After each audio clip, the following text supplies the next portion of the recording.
इस संसार में कुछ भी सत्य नहीं है, केवल परमात्मा ही सत्य है।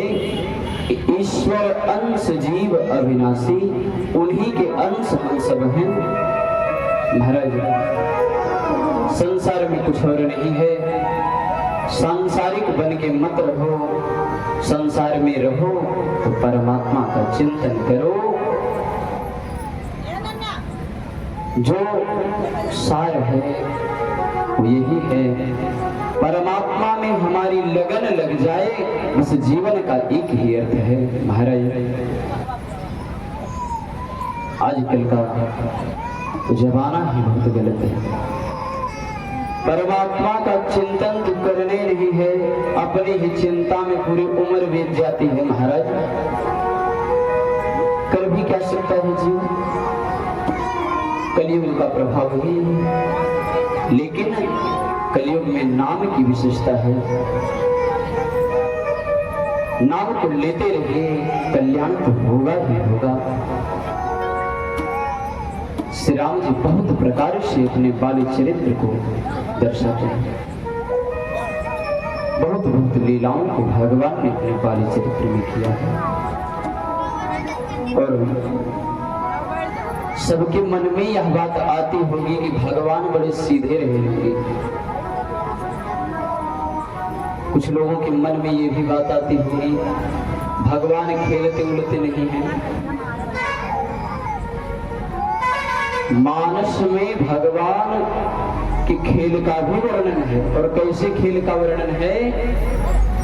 भगवान श्री राम अपने अनुजों के समेत चक्रवर्ती जी महाराज के आंगन की जो धूल है उसको ले करके अपने सिर में खूब डाल लेते हैं। उसके बाद अनुजों से कहते हैं आप भी डालो। धूल खेलने का भगवान का वर्णन है, धूल को भगवान खेला। और भगवान धूल ऐसी खेलते हैं कि घर जाते हैं तो माता कौशल्या मन ही मन खूब डांटने का प्रयास करती है, लेकिन पुत्र मोह के नाते कुछ कहती नहीं। महाराज और भगवान का बाल चरित्र बहुत प्रकार से वर्णन है मानस में। और अब भगवान सुयोग्य हो रहे थे। चक्रवर्ती जी महाराज जी को लगा अब मुझे भगवान का जनेऊ कर देना चाहिए। गोस्वामी जी कहते हैं भाइयों कुमार जब ही सब भ्राता दीन जने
जब कुमार हो गए तो भगवान का जनेऊ संस्कार माता पिता और गुरुदेव वशिष्ठ ने कर दिया। और पहले की प्रथाएं थी बिना जनेऊ संस्कार उपनयन संस्कार हुए बालक वेद अध्ययन विद्या अध्ययन करने नहीं जाते थे। जनेऊ संस्कार जब हो गया भगवान गुरुदेव के यहाँ पढ़ने गए। कम समय में भगवान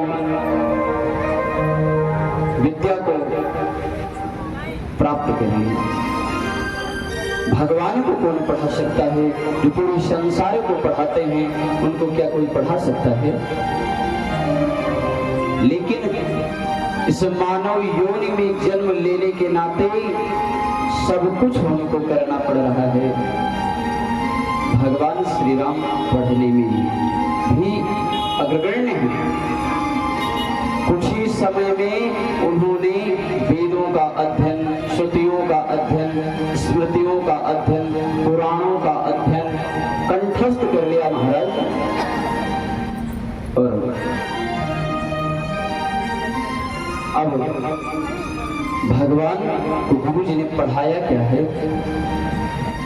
गुरुदेव वशिष्ठ को पता है कि परब्रह्म परमात्मा को मैं कुछ पढ़ा नहीं सकता, लेकिन फिर भी राम जी को प्रणाम करके वशिष्ठ जी ने कुछ विद्या बताई है। गोस्वामी जी कहते हैं मानस में, प्रातः काल उठी के रघुनाथा, मातु पिता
महाराज गुरुदेव के वहां आकर के भगवान ने केवल एक ही शिक्षा प्राप्त की है। क्या? हमारे राम जी जब सुबह उठते हैं सबसे पहले माता पिता को प्रणाम करते हैं।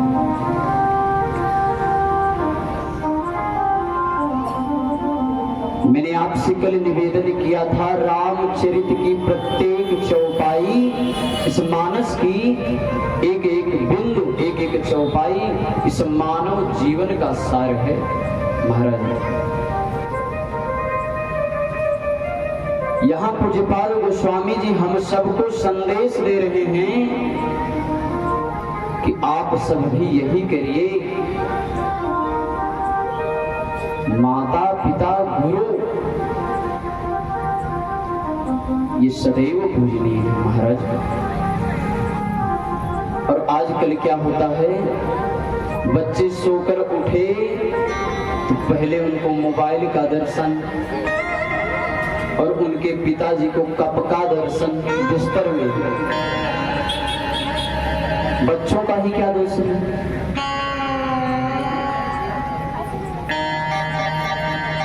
जब पिताजी ही वैसे है तो पुत्र क्या करेगा? इस बाजार में कथा हो रही है, जब पिताजी ही सुनने नहीं आएंगे तो पुत्र कैसे आएगा भाई? पिताजी बिजनेस में लगे हैं तो पुत्र को भी बिजनेस ही दिखाई पड़ रहा है। अब बिजनेस से ज्यादा पिताजी मोबाइल चलाते हैं 20,000 का, तो पुत्र सोचता है हम तो इनके पुत्र हम 1 लाख वाला लेंगे। तो वो पिताजी समझाएंगे क्या भाई उसको? ज्यादा कुछ करेंगे तो कलयुग है, हाथ में बढ़िया लाठी और पिताजी की सेवा, राधे राधे एकदम बनाए देंगे। महाराज ये कली का प्रभाव है, लेकिन हम आप सब अपने बच्चों को ऐसी ही शिक्षा दें जो महाराज चक्रवर्ती दशरथ जी और माता कौशल्या दे रहे हैं। परमात्मा जिनको यह संसार प्रणाम करता है महाराज, चक्रवर्ती महाराज और महारानी कौशल्या कैकेयी सुमित्रा को प्रणाम करते हैं। पुराणों का अध्ययन सुनते हैं विप्रों से, गुरुवर से, और कुछ देर के बाद अपने ही भ्राता भरत, शत्रुघ्न, लक्ष्मण इनको सुनाते हैं। हम आप जब घर में पूजा करते ही नहीं तो बच्चों को क्या सिखाएंगे? महाराज यह जीवन क्षणभंगुर है, इसका कोई भरोसा नहीं है।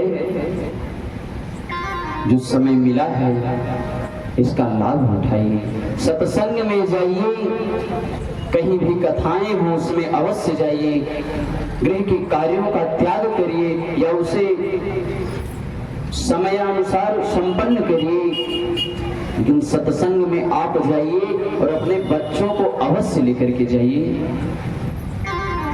सत्संग का असर अगर बच्चों में पड़ गया महाराज, तब तो आपका जीवन सफल है, अन्यथा 60 के बाद योगी सरकार द्वारा संचालित अनाथालय और वृद्धाश्रम में भी आपको भी जाना पड़ सकता है महाराज।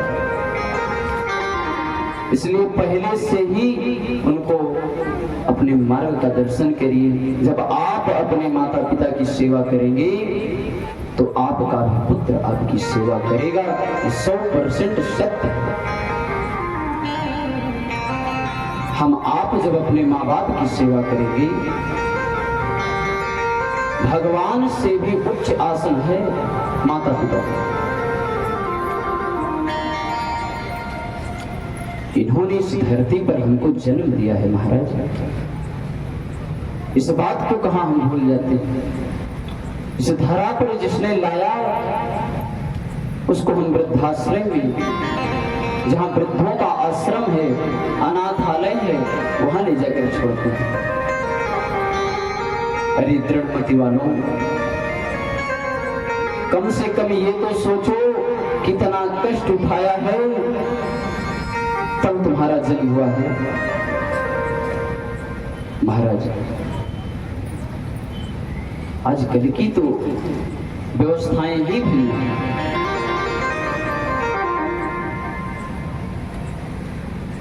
बच्चों को अच्छा संस्कार दें। यहाँ श्री राम जी के इस चरित्र को देख करके चक्रवर्ती जी महाराज इतने प्रसन्न होते हैं, लगता है उनको कि मुझसे बड़ा इस संसार में धनवान नहीं, धैर्यवान और कोई नहीं होगा। हम आप धन की चिंता करते हैं, वो अपने धैर्य की सराहना करते हैं। धैर्य क्या? चौथे पन तक उन्होंने पुत्र के वियोग में रहे हैं, 75 वर्ष की आयु तक निसंतान रहे हैं, इसलिए उनको संतान के सुख का अनुभव हुआ है। माता पिता की तो मानो इस कलयुग में वो निर्गति है। हमारे तीर्थराज प्रयाग में कुछ माताएं रहती हैं आश्रम में। महाराज वो विधवा स्त्रियां अपनी सुहाग को खोने के बाद संतों के संग में रहती हैं, और जब कुछ दिन बीतता है, 2-4 महीने, तो उनके बच्चे उनके कमाए गए धन को बड़े प्रेम से आकर के प्रणाम करके लेकर जाते हैं। आज आश्चर्य की बात है महाराज। एक रोटी और एक बिस्तर तो तुम दे नहीं सकते, और उनके द्वारा एकत्रित किए गए धन की लालसा है तुमको। इस संसारिक प्राणी के मन में पता नहीं क्या बसा है महाराज। अपनी सास ससुर, अपने माता पिता जो भी सन्निकट हैं, खूब सेवा करिए।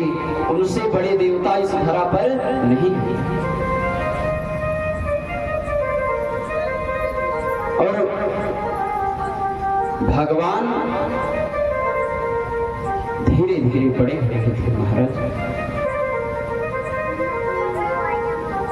और भगवान श्री रघुनाथ जी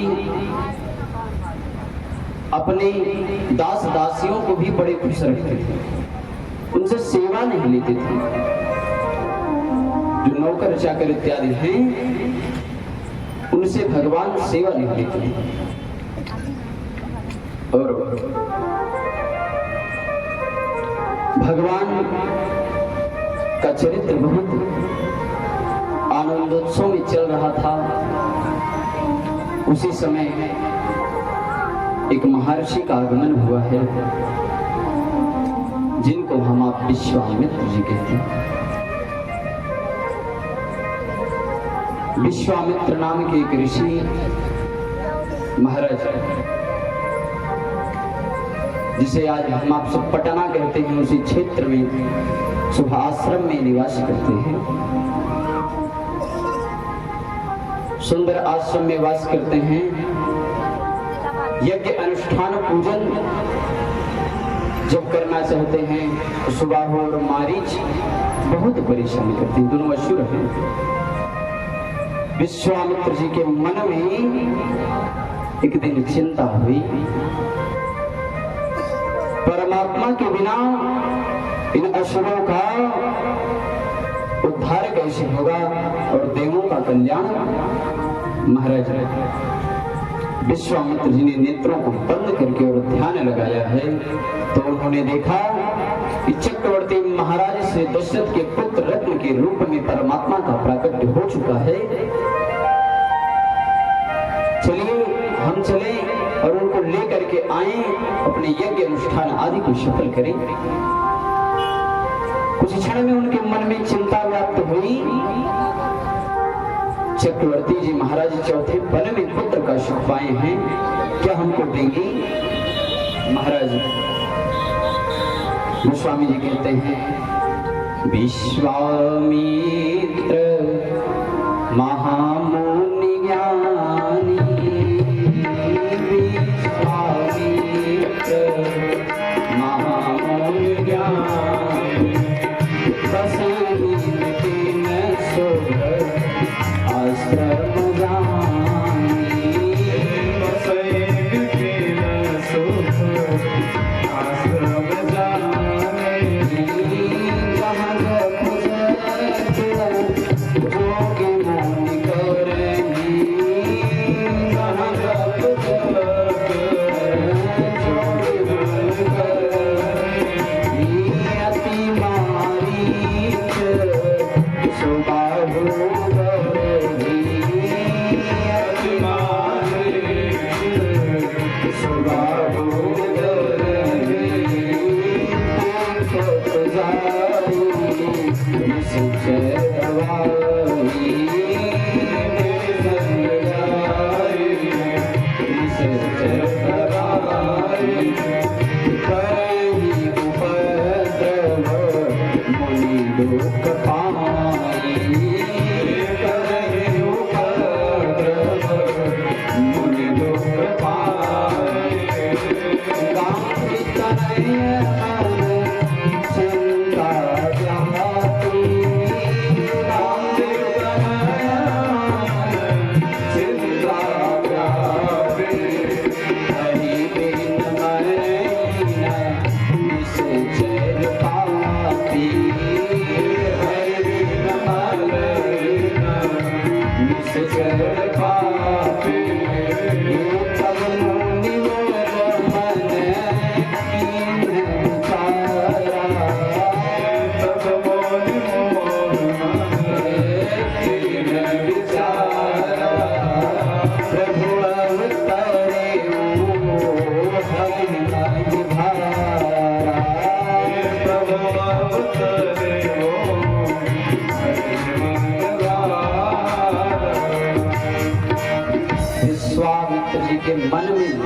क्षमता हुई महाराज। इस धरती के भार को कम करने के लिए हमारे आराध्य श्री रामचंद्र जी का प्रकटित हो चुका है। चलो उनको लेकर आते हैं। महाराज श्री विश्वामित्र जी मन की गति से चलते हैं, बहुत ही तपस्वी संत हैं। आकर के अवधपुरी में श्री सरयू जी के पावन तट पर स्नान किया है। प्रातः काल था, सुबह का जो ब्रह्म मुहूर्त होता है 4 से 6 के बीच, उसी समय में विश्वामित्र जी संध्या पूजन इत्यादि कर्म से निवृत्त हो रहे थे। चक्रवर्ती जी महाराज अपने अक्षुणी सेना के समीप सरयू स्नान करने आए और देखा महाराज विश्वामित्र जी बैठे। तुरंत जल्दी से स्नान किया और राज्य में गए। राज्य आज्ञा की पूरे राज्य को सजा दिया जाए। बहुत बड़ी तपस्वी संत श्री विश्वामित्र जी का आगमन हुआ है। महाराज विप्रों को बुला करके चक्रवर्ती जी महाराज आए हैं मिलने।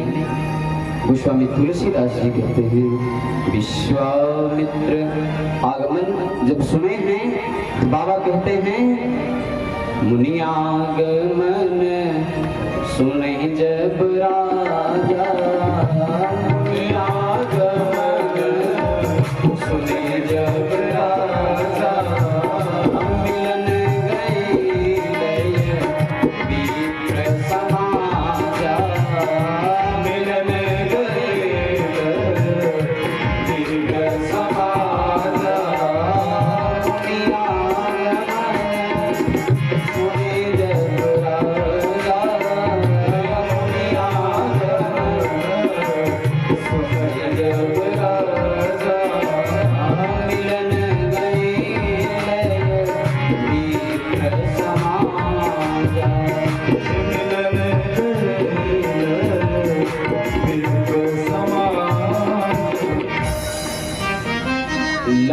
लगभग मानस में तो नहीं, लेकिन संतों का कथन है हजारों विप्रों को बुला करके वेद मंत्रों के उच्चारण के समेत लेकर के महाराज श्री चक्रवर्ती जी विश्वामित्र जी को अपने राज्य में लाए हैं।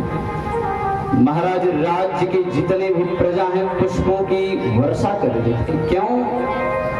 क्योंकि ये विश्वामित्र जी कोई साधारण ऋषि नहीं थे।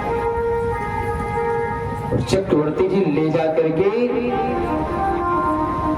अपने ही सिंहासन अयोध्या अर्थात सूर्यवंश के उस चक्रवर्ती साम्राज्य के सिंहासन पर सुशोभित किया है महाराज को और स्वयं चरणों में बैठ गए। महाराज सदैव संतों के चरणों की सेवा की जाती है। माला पहनाने से और बहुत सारा धन दे देने से संत प्रसन्न होने वाले नहीं महाराज। क्यों? क्योंकि संत कभी ठहरते नहीं एक स्थान पर, संत कभी बैठते नहीं। वास्तविकता में जो संत हैं, संत सदैव जल की तरह चलते रहते और चलने में वो जाते कहाँ हैं? तीर्थ में। तीर्थ अर्थात बद्रिकाश्रम, केदारनाथ, तिरुपति, पद्मनाभ, जगन्नाथपुरी, जहां से भगवान स्वयं उनकी रक्षा कर सके। इसलिए वो सदैव परमात्मा के सन्निकट ही जाते रहते हैं महाराज। और संत नंगे पैर चलते हैं तो तीर्थों का जो रज है चरणों में उनके जो रज अर्थात धूल है वो एक स्थान की धूल तो है नहीं महाराज। तमाम तीर्थों के चलने से उनके चरणों की जो रज है उसे धुल करके जब हम पान करेंगे तो उस रज के जल को पान करने से इस जीव का कल्याण हो जाता है। और चक्रवर्ती जी महाराज विश्वामित्र जी के चरणों को धुल रहे हैं, रगड़ रगड़ करके धुल रहे हैं। एक भी धूल हम इनके चरणों में छोड़ेंगे नहीं। इन्हीं के आशीर्वाद से तो चौथे पन में मुझे चारे चारे पुत्र मिले हैं। महाराज चरणोदक पान किया है, पूरे राज्य में चरणोदक चरणामृत बांटा गया है, सब कृत्यार्थ हुए हैं। अनेक प्रकार के व्यंजन बनाए गए हैं। विश्वामित्र जी ने भगवान को भोग लगाया और पाया। सायं काल में कुछ कथा पुराणों की चर्चा की। रात्रि में जब शयन करने लगी तो चक्रवर्ती जी महाराज तीनों पटरानियों समेत ऋषिवर के चरणों की सेवा की। महाराज चक्रवर्ती जी पैर दबा रहे हैं और रानियां हाथ सर इत्यादि सेवा कर रही हैं। चक्रवर्ती जी महाराज डरते हुए पूछे, महाराज आपके आगमन का कारण क्या है? विश्वामित्र जी ने कहा, वचन दो मेरी आज्ञा को तुम स्वीकार करोगे। चक्रवर्ती जी महाराज को पता है अगर मैं आज्ञा नहीं मानूंगा ऐसा श्राप देंगे कि राज्य के समेत मेरा उद्धार हो जाएगा, पूरे राज्य के समेत मैं सुर हो जाऊंगा। क्योंकि कोई साधारण संत नहीं है। जन्म के 5 कारण में कल मैंने आपसे बताया था, मुनियों के श्राप से ही रावण और कुंभकर्ण जाकर के बने हैं, जो एक चक्रवर्ती राजा थे, अनेक यज्ञ किए थे। महाराज मुनि का श्राप कोई साधारण नहीं था। चक्रवर्ती जी ने कहा, गुरुवर आपकी आज्ञा जो होगी उसको मैं मान लूंगा। महाराज विश्वामित्र जी ने कहा, अपने पुत्र श्री राम को मुझे दे दो। महाराज इतना सुनते ही चक्रवर्ती जी महाराज मानो कि किसी दृढ़ व्यक्ति को जो निस्सहाय हो उसको कई आदमी इकट्ठे सताने लगे तो उसके आंतरिक हृदय में जो प्रेरणा उत्पन्न होती है, जो वेदना उत्पन्न होती है, वही प्रेरणा आज चक्रवर्ती जी महाराज को है। महाराज मानो चंद्रमा से उसकी कोई शीतलता छीन लिया हो,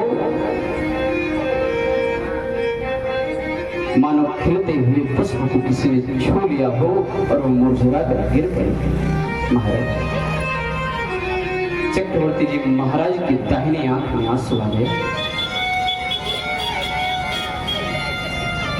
इस चौथे पन में महाराज मुझे 4 पुत्र मिले हैं और चारों में मुझे प्राणों से प्रिय ये मेरे राम हैं। और आप कह रहे हैं मुझे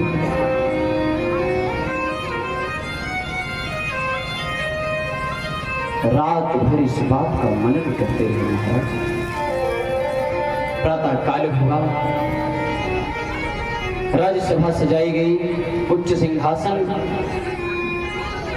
पर दाहिनी तरफ वशिष्ठ जी को और बाईं तरफ विश्वामित्र जी का पद्मासन सिंहासन लगाया गया। सूर्यवंश के सिंहासन पर चक्रवर्ती श्री सम्राट दशरथ जी विराजमान हुए। आर्यमंत जी भी उस सभा में उपस्थित थे। दशरथ के परम मित्र हैं आर्यमंत और सेनापति महामंत्री की भी पद पर प्रतिष्ठित है। महाराज रात्रि में ही किसी ने आर्य सुमंत को भी सूचना दे दी थी कि विश्वामित्र जी आए हैं और राम को ले जाना चाहते हैं। चक्रवर्ती महाराज से ज्यादा सुमंत जी रो रहे हैं। क्यों? क्योंकि सुमंत जी ये जानते हैं कि जिस दिन से राम यहां से जाएंगे ये अयोध्या नहीं, ये वन के समान हो जाएगी। ज्येष्ठ के महीने में जिस प्रकार से खेत की कटाई के बाद दूर से खेत में देखने में धूप के प्रकाश के कारण लगता है मानो धुआं निकल रहा है, उसी प्रकार से जलनशील ये अयोध्या हो जाएगी। क्योंकि स्वयं चंद्रमा की तरह शीतल हमारी राम इस अवध की वास करते हैं। महाराज वशिष्ठ जी ने बहुत समझाया है चक्रवर्ती जी को। अभी माताओं को ये सूचना नहीं है और वशिष्ठ जी ने बहुत समझाया। गोस्वामी जी कहते हैं तब वशिष्ठ बहु विधि समझावा नृप संदेह न सकत पावा। तब वशिष्ठ बहु विधि समझावा नृप संदेह न सकत पावा। अति आदर को तनय उड़ाए, अति आदर को तनय उड़ाए। हृदय नाई कहो अति समझाए, हृदय नाई कहो अति समझाए। वशिष्ठ जी समझाए और समझा करके चक्रवर्ती महाराज से कहा राजन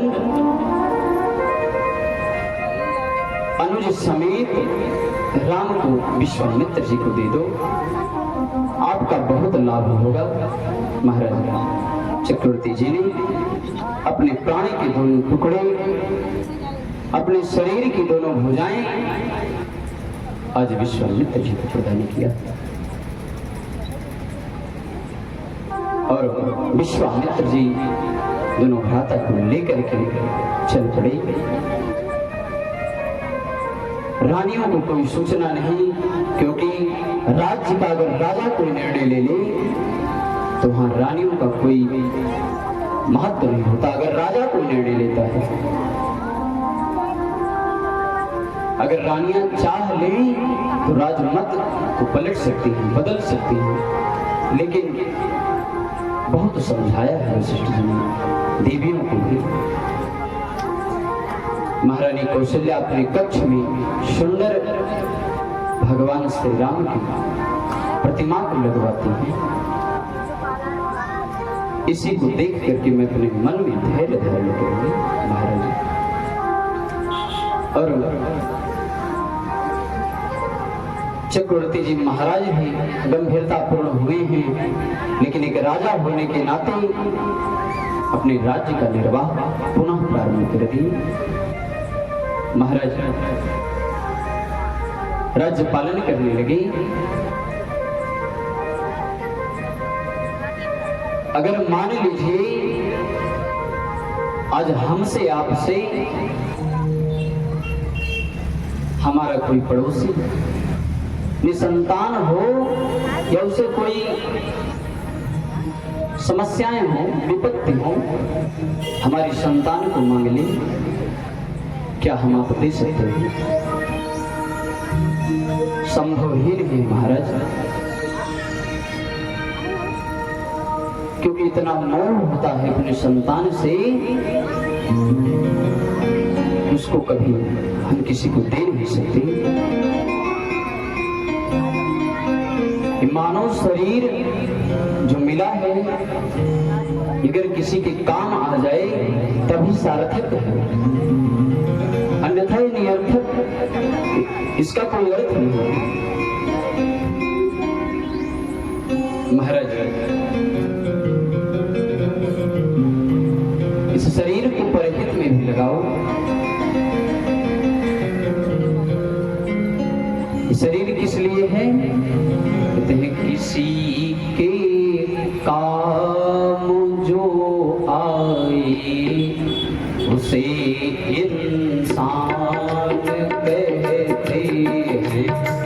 किसी के काम जो आए उसे इंसान कहते हैं।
है, जल्दी अपना है, अवसर हो जाता है, जो गलती कर पछताए उसे इंसान कहते हैं, जो गलती कर पछताए उसे इंसान कहते हैं, किसी की बात जो पाए उसे इंसान कहते हैं, किसी की बात जो पाए उसे इंसान कहते हैं।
इस तन को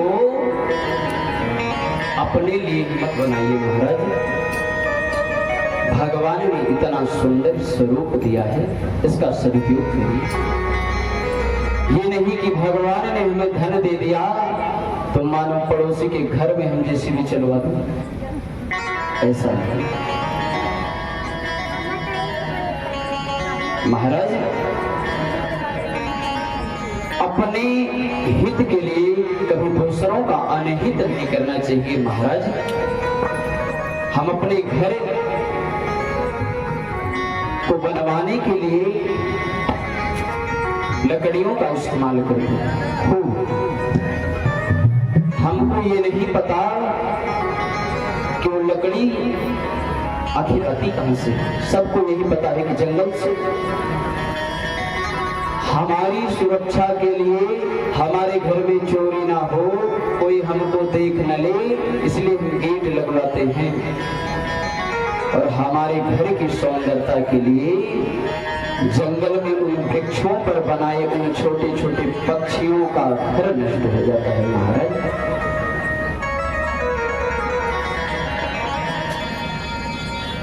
हम अपने हित के लिए दूसरे को कितनी तकलीफ देते हैं।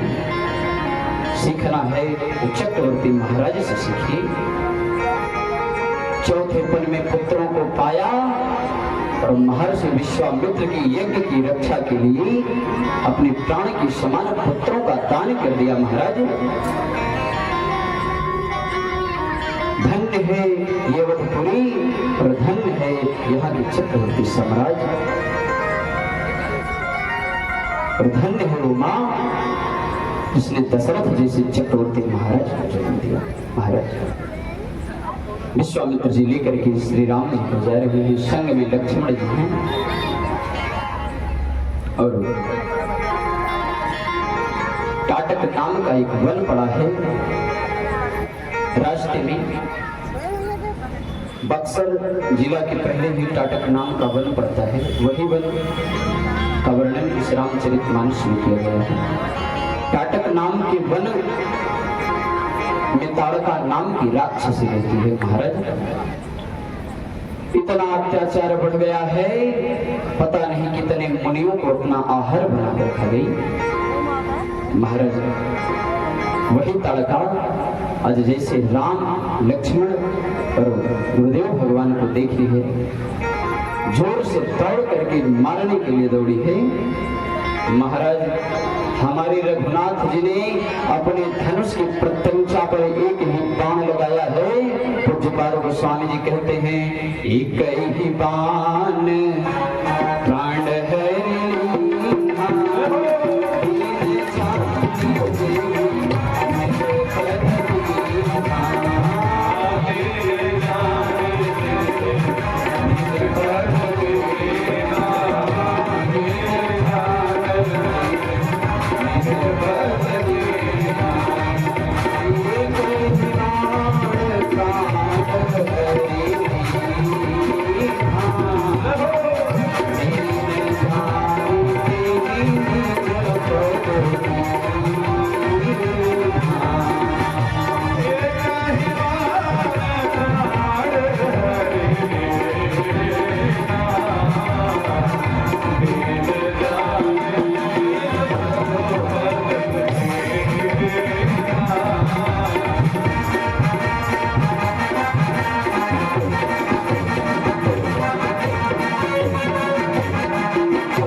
रघुनाथ जी के एक ही बाण ने ताड़का जैसी महा असुरी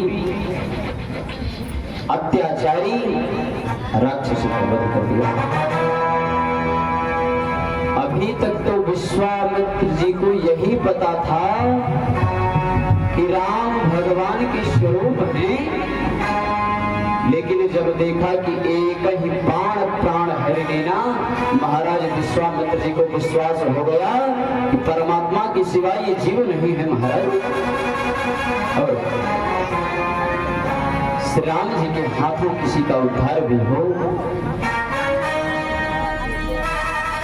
तो उसे वैकुंठ की प्राप्ति होती है। भगवान अपने निज लोक को प्रदान करते हैं। यहाँ गोस्वामी जी ने कहा दीन जान, दीन मतलब दया, छोटे। भगवान ने उसे दीन जान करके निज धाम, अपने धाम अर्थात वैकुंठ को भेजा। आगे चल के भगवान श्री विश्वामित्र जी अपने आश्रम में पहुंचे हैं और राम लक्ष्मण को कंद मूल का फल ला करके पाने के लिए दिया। महाराज कंद मूल का फल पाकर भगवान शयन किए। रात भर शयन की प्रातः काल हुआ। महाराज श्री राम और लक्ष्मण जाकर के गुरुदेव को साष्टांग प्रणति की और कहा गुरु अब आप निर्भय हो जाइए।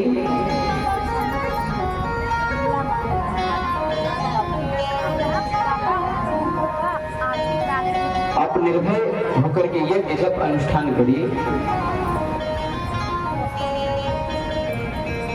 और राम जी के जब इस बात को विश्वामित्र जी सुनते हैं तो कहते हैं आपकी बात को मैं मानता हूं, लेकिन जैसे ही यज्ञ प्रारंभ होगा सुबाहु और मारीच आकर के यज्ञ को विध्वंस कर देंगे। भगवान श्री राम ने कहा, गुरुदेव अभी भी आपको विश्वास नहीं है इस राम पर? लक्ष्मण जी ने कहा, गुरुवर आप यज्ञ करिए, हम सुबाहु को देखेंगे और हमारे भैया मारीच को देखेंगे। राम जी ने कहा, नहीं, मारीच बड़ा निश्चय है, उसे हम देखेंगे, हम तुमसे बड़े हैं, सुबाहु को तुम देखना। गुरुदेव जी प्रसन्न हुए, यज्ञ आरंभ हुआ। प्रसन्नता पूर्वक विश्वामित्र जी आहुति दे रहे थे।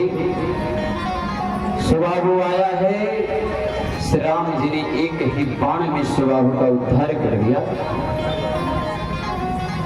महाराज दूसरे बाण की आवश्यकता ही नहीं पड़ती है राम जी को।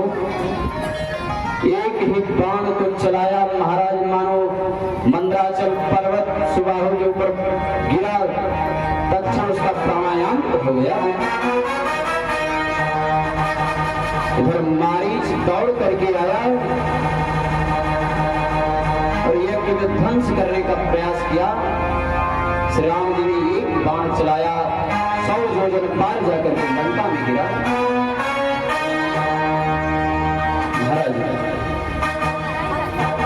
मानो श्री राम जी रावण को संदेश भेज रहे हैं उसके मामा के द्वारा। मारीच रावण का मामा है, कि जाकर बता दो इस धरा पर मेरा अवतार हो गया है और ज्यादा समय नहीं लगेगा,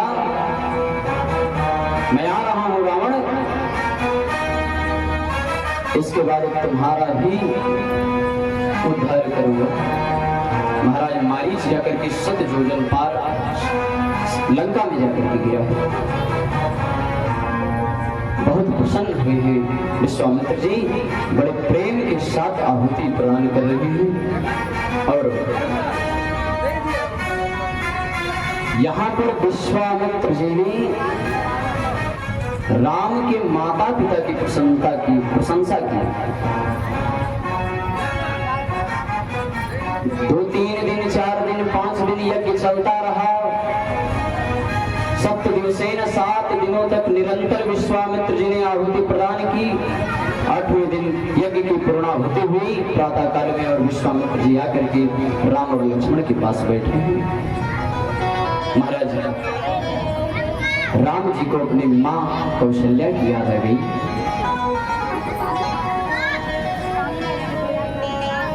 भगवान श्री राम को माता कौशल्या की याद आ गई। मैं यहाँ कंद मूल फल खा करके प्रेम से जीवन यापन कर रहा हूँ, वहां मेरी माँ तड़प रही होगी। महाराज हम आप थोड़े दिन के लिए धन वैभव को पा करके माँ बाप को भूल जाते हैं, लेकिन परमात्मा श्री राम अपनी मां को नहीं भूले थे। हमको आपको भी कभी माँ बाप को नहीं भूलना चाहिए। कहते हैं हर बात को भूलो मगर माँ बाप को मत भूलना। हर बात को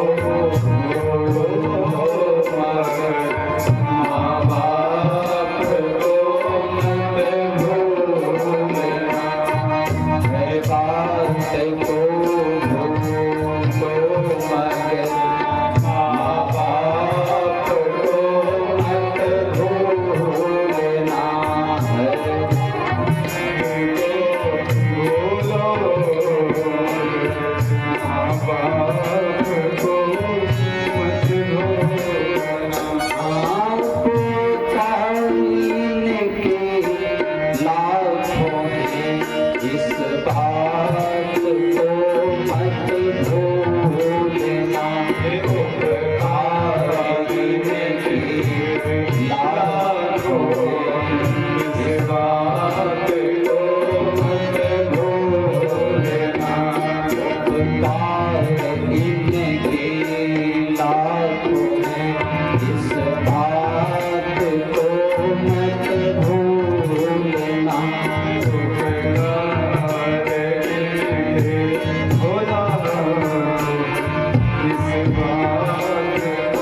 तो हम सब तो उनके दास हैं, अपने माँ बाप को नहीं भूलना चाहिए। महाराज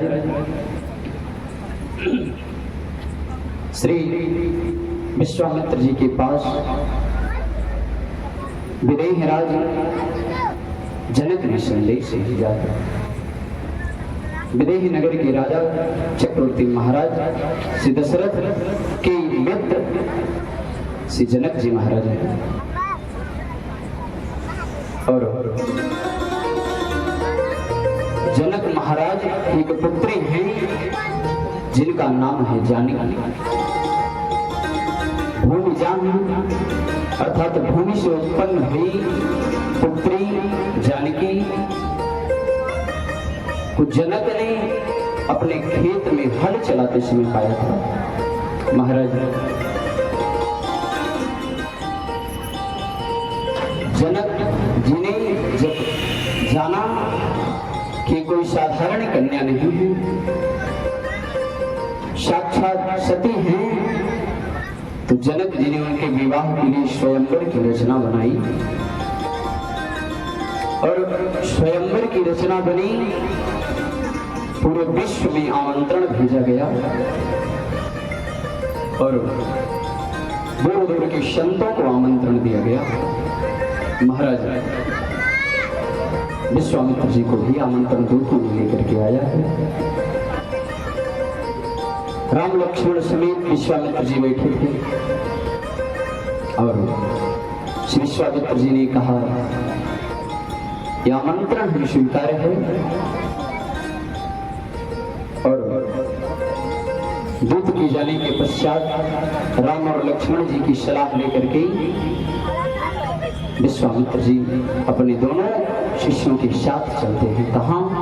स्वयंवर को देखने के लिए जा रहे हैं। महाराज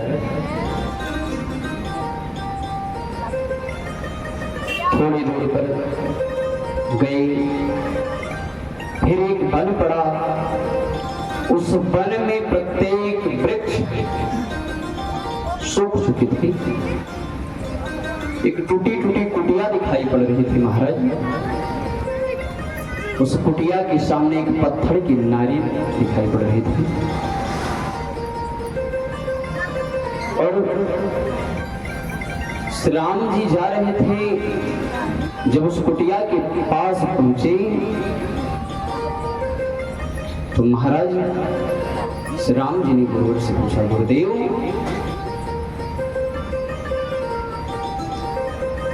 ये पत्थर विग्रह के रूप में कैसे है? ये तो समझ में आता है कि जैसे कोई व्यक्ति बैठा हो। विश्वामित्र जी ने बताया, हे राम, ये गौतम ऋषि की नारी अहिल्या है। महाराज मुनिवर श्राप दे दिए और ये अबला नारी पत्थर में परिवर्तित हो गई। देखिए, हम सबको भगवान के चरित्र का गान करना चाहिए। गोस्वामी जी मानो यहाँ क्या कह रहे हैं?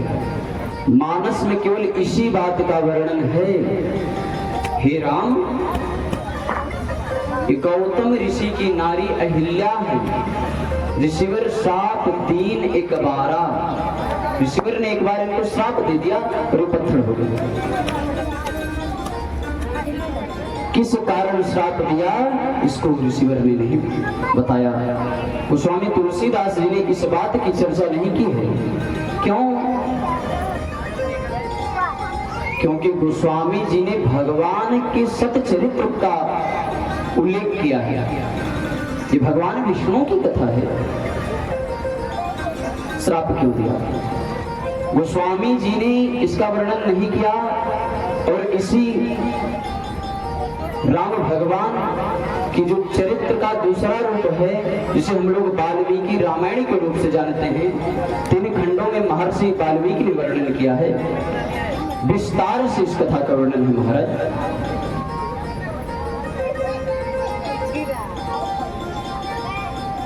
राम जी के चरित्र पर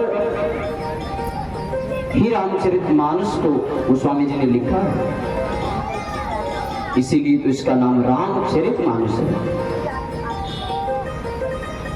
भगवान के अच्छे कार्यों को, व्यक्ति के अच्छे कार्य को ही देखकर हमको वह कार्य करना चाहिए, बुरे कार्य को देखकर नहीं। हमको आपको इस कथा को क्यों नहीं सुनना चाहिए, श्राप क्यों दिया, इस कथा को क्यों नहीं सुनना चाहिए? क्योंकि हम आप जिसके भक्त हैं उसने ही छल किया था। भक्त होने के नाते भगवान की बुराई नहीं सुननी चाहिए कभी नहीं। हरि हरि निंदा सुनहि जेहि काना, भोई पाप गो घात समाना।